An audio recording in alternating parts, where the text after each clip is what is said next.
Begini pernyataan Presiden FIFA yaitu Gianni Infantino usai Timnas Indonesia kembali dicurangi wasit di laga Timnas Indonesia versus Irak di round 4 babak kualifikasi Piala Dunia tahun 2026. Presiden FIFA langsung mengatakan jika kemenangan Timnas Irak tidak sah, bahkan Presiden FIFA juga mengatakan jika Timnas Indonesia dipastikan lolos ke round 5 babak kualifikasi Piala Dunia tahun 2026. Bahkan, Presiden FIFA akan mencabut lisensi wasit laga Timnas Indonesia versus Irak, yaitu Manning asal Cina, karena telah mencurangi Timnas Indonesia dan ditemukan menerima sogokan sebesar 3 miliar dari Timnas Irak. Begini pernyataan Presiden FIFA, yaitu Gianni Infantino, yang mengatakan jika kemenangan Timnas Irak atas Timnas Indonesia tidak sah dan pertandingan harus diulang. Begini penjelasan lengkapnya. Coba memberikan bola berbahaya dan bisa kita tandukan tadi. Lagi Tom Haya kali ini tendangan jarak jauh Tom Haya. Ali peluang berikutnya Mauro Zylstra. To believe in what we do, to believe in doing the right things. Again, together we are all stronger and together we can change things.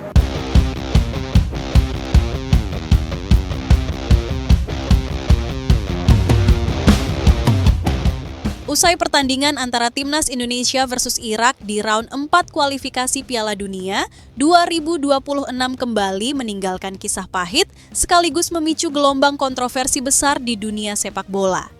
Dalam laga yang digelar di King Abdullah Stadium itu, Timnas Indonesia harus menelan kekalahan 1-0 dari Irak, sebuah hasil yang sekaligus menggagalkan langkah Garuda untuk melangkah lebih jauh menuju impian tampil di Piala Dunia 2026. Namun, yang membuat laga ini semakin memanas bukan hanya hasil akhirnya, melainkan sejumlah keputusan wasit asal Cina, yaitu Manning, yang dinilai sangat merugikan Timnas Indonesia sepanjang pertandingan. Bahkan, Presiden FIFA yaitu Gianni Infantino secara mengejutkan memberikan pernyataan keras dan mengecam kepemimpinan wasit tersebut, menilai bahwa Indonesia menjadi korban ketidakadilan yang nyata. Dalam wawancara pasca laga yang disiarkan oleh salah satu media Eropa, Gianni Infantino menyatakan kekecewaannya terhadap kepemimpinan wasit asal Cina tersebut. Ia menyebut bahwa banyak keputusan yang diambil di luar nalar sepak bola profesional dan sangat mencederai semangat fair play yang selama ini dijunjung FIFA. Saya telah menyaksikan pertandingan itu dengan sangat cermat. Dan jujur saja, saya terkejut dan tidak bisa menerima bagaimana wasit memimpin laga yang sangat krusial tersebut. Beberapa keputusan jelas-jelas merugikan Indonesia dan ini bertentangan dengan prinsip keadilan sepak bola dunia.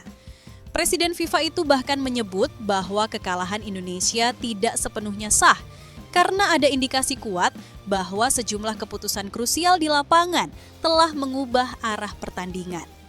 Salah satu momen yang membuat Gianni Infantino sangat geram adalah ketika pemain Timnas Indonesia dilanggar keras oleh pemain Irak, namun justru pemain Indonesia yang diberikan kartu kuning karena dianggap melakukan diving.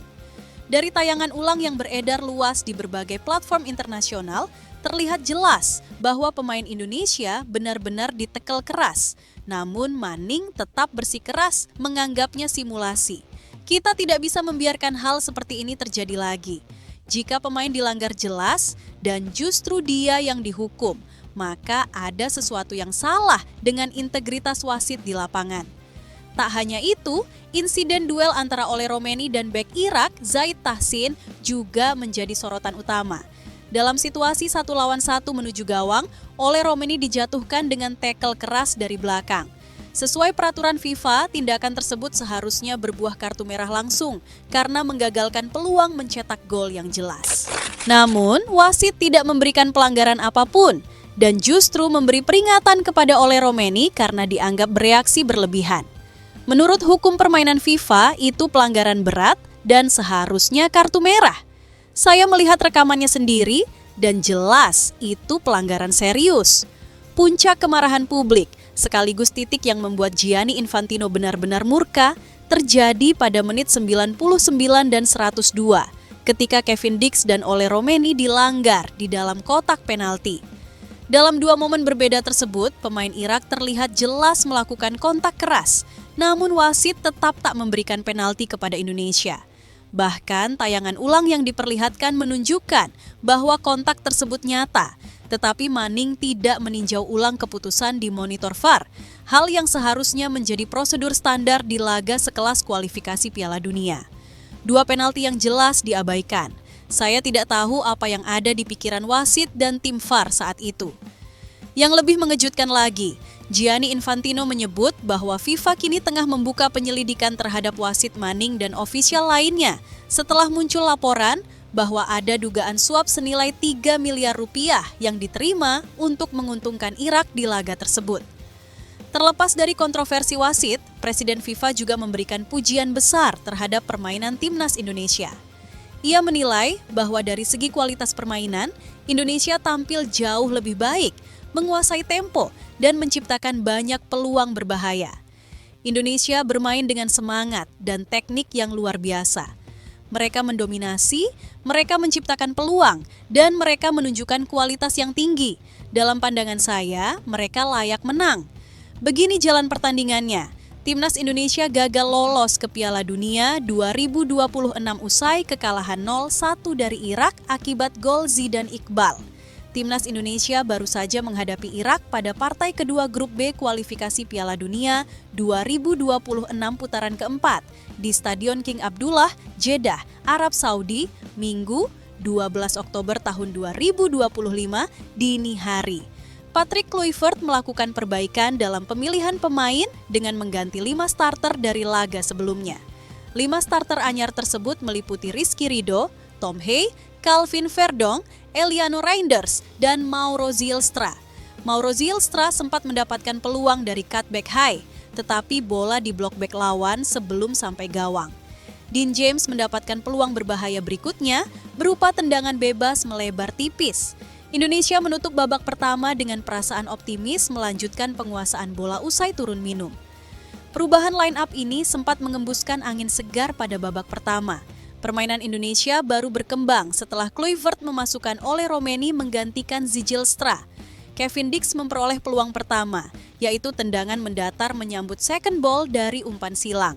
Namun sayang hasil akhir 1-0 membuat Indonesia resmi tersingkir dari kualifikasi Piala Dunia 2026.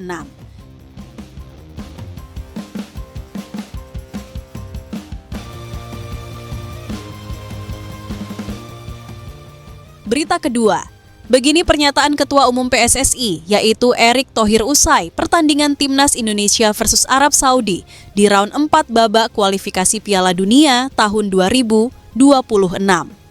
Pertandingan antara Timnas Indonesia melawan Arab Saudi di ronde keempat, kualifikasi Piala Dunia 2026 zona Asia, benar-benar menjadi malam bersejarah bagi sepak bola tanah air. Di Stadion megah dengan puluhan ribu penonton yang memadati tribun, Garuda tampil luar biasa menghadapi salah satu raksasa sepak bola Asia.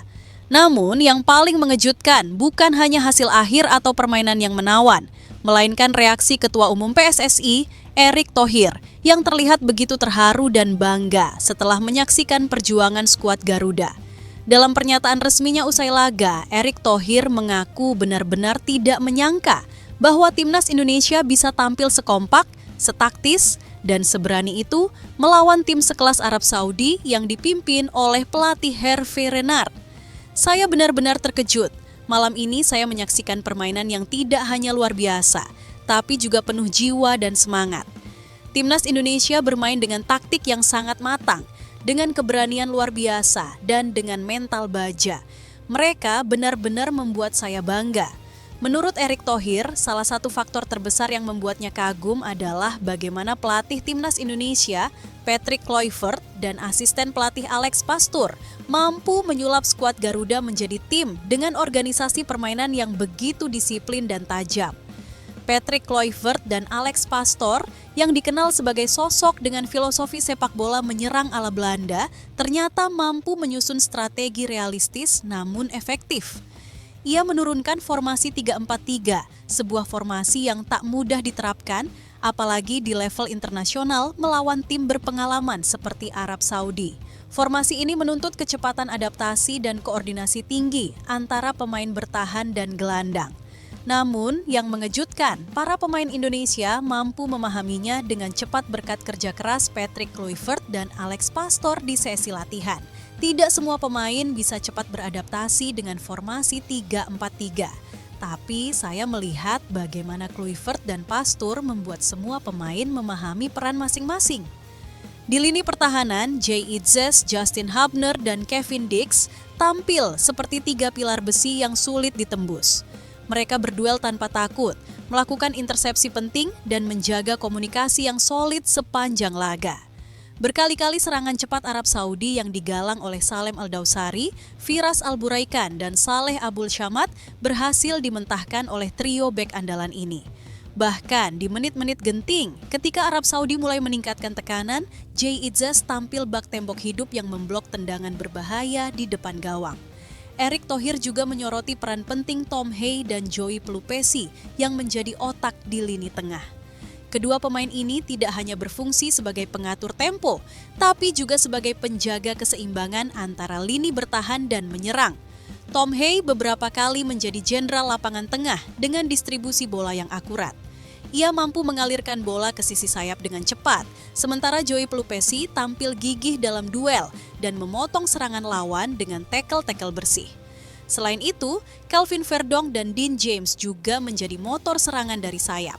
Dengan stamina tinggi dan kecepatan mereka, keduanya sukses membuat lini pertahanan Arab Saudi pontang-panting menghadapi tekanan dari sisi lapangan. Jika lini belakang tampil kokoh dan lini tengah dominan, maka sektor serangan menjadi sorotan tersendiri. Pelatih Kluivert menurunkan trio maut Ole Romeni, Ragnar Oratmangoen, dan Miliano Jonathan yang tampil dengan determinasi tinggi dan koordinasi luar biasa. Ole Romeni yang diplot sebagai striker utama, tampil garang. Ia beberapa kali memenangkan duel fisik melawan bek tangguh Arab Saudi, Ali Al-Bulaihi, bahkan sempat menciptakan peluang berbahaya yang membuat kiper Saudi kewalahan. Ragnar Oratmangoen di sisi kiri menjadi sumber kreativitas. Dengan dribble cepat dan kemampuan membaca ruang, ia sering memancing bek lawan keluar dari posisinya. Sementara Miliano Jonathan di sisi kanan memberikan pressing tanpa henti dan menciptakan keseimbangan antara serangan dan pertahanan. Tak kalah penting, Erick Thohir juga memberikan apresiasi tinggi untuk kiper Marten Paes yang tampil gemilang. Beberapa kali ia melakukan penyelamatan krusial, termasuk menepis tendangan keras dari Firas Al-Buraikan dan menggagalkan peluang matang Salem Al-Dawsari di menit akhir. Di sisi lain, pelatih Arab Saudi Hervé Renard tampak frustrasi di pinggir lapangan. Taktiknya tidak berjalan mulus karena setiap rencana serangan selalu berhasil dibaca dan dihentikan oleh pemain Indonesia. Bahkan, di babak kedua, Renard sempat marah besar kepada gelandangnya Ali Al-Hasan yang kehilangan bola akibat pressing ketat dari Tom Hay dan Pelupesi. Kita bisa lihat sendiri bagaimana Arab Saudi, tim dengan pengalaman Piala Dunia, dibuat frustrasi. Itu menunjukkan bahwa timnas Indonesia kini sudah bisa bersaing di level tertinggi. Lebih dari sekadar taktik dan strategi, Erick Thohir menilai bahwa chemistry pemain timnas Indonesia kini sudah mencapai level yang luar biasa. Ia mengaku terharu melihat bagaimana para pemain saling menutupi, saling berkomunikasi, dan berjuang satu sama lain tanpa ego. Dan yang membuat saya paling bangga adalah kebersamaan mereka. Ini bukan lagi sekadar 11 pemain di lapangan. Ini satu kesatuan yang berjuang untuk bangsa. Mereka bermain untuk Indonesia, untuk Merah Putih,